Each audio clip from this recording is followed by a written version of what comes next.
Okay, and then the other one's really quick. Now, you might see these, you're like, I've done these before, I hate these, they're really confusing, percents confuse me. There's a much easier way to do it, okay, than what a lot of people teach, okay? You need to find 30% of $60. Now, you have to understand, don't actually write this, okay? A percent is like I got this pot full of money, and then a part of it, okay, is taken out and spent, okay? I need to find how much of the money was spent is kind of what a percent does. So 30% of $60, when you're doing percents and you need to find answers that involve them, it would be best off if you right away take the percent number divided by 100. Always divide it by 100. 0.3, okay? And then what that allows me to do is now I can times 0.3 by 60, and that's going to tell me how much money that is. So 0.3 times 60, $18.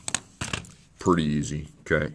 You get to the point where you don't want to watch me go through the rest of these, you can flip it over and just do those, okay?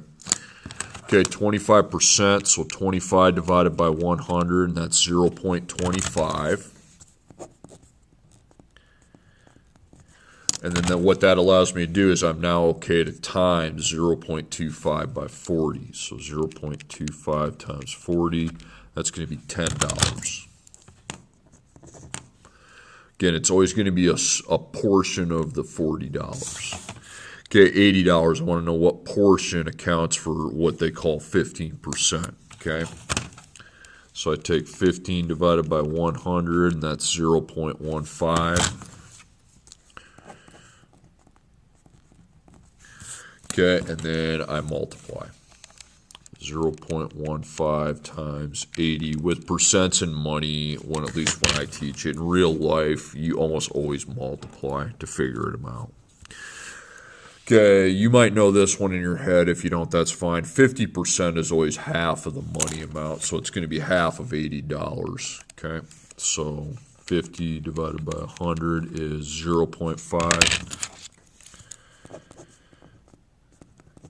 And then that allows me to multiply them, because I can't really multiply them until I've divided by 100. That's kind of the goal.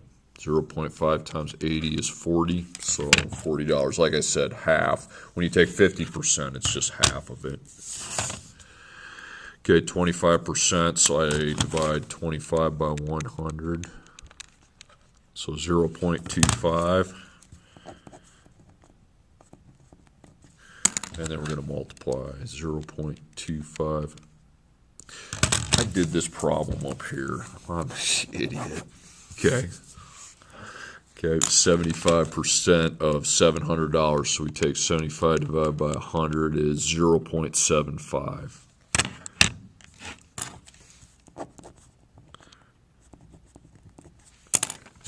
Okay, and then I'm going to multiply. So 0.75 times 700.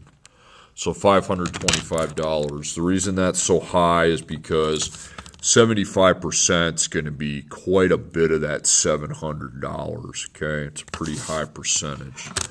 See, 15% is not nearly as much. Okay, so 15 divided by 100 is 0.15.